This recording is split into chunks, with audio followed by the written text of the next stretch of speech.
Former Chinese Premier Li Keqiang has died of a heart attack aged 68. State media said he died 10 minutes past midnight on Friday despite all-out efforts to revive him. Li was once tipped to be the country's future leader but was overtaken by President Xi Jinping, a trained economist. He held the second highest-ranked position in China, though in recent years, he was widely isolated amongst China's top leadership.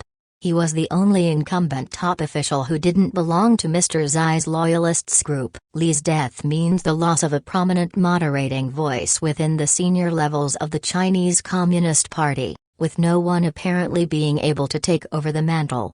Chong, non-resident scholar at the Carnegie China think tank, told the BBC. This probably means even less restraint on Mr. Xi's exercise of power and authority. Li, who had stepped down as premier in March this year, suffered a sudden heart attack on Thursday and died early on Friday while he was in Shanghai. His death is being widely mourned on Chinese social media, with many expressing shock and grief, though comments on many posts appear to have been restricted.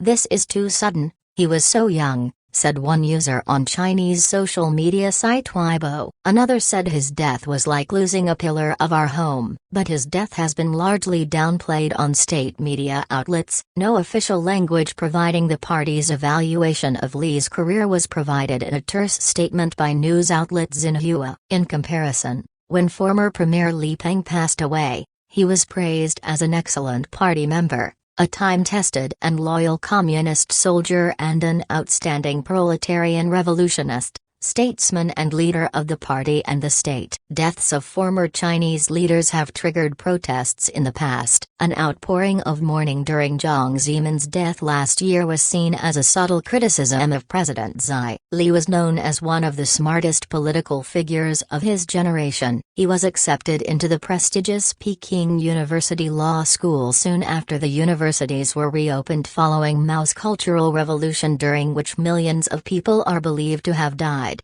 He is best known outside of China for the Li Keqiang Index, a term coined by The Economist as an informal measurement of China's economic progress.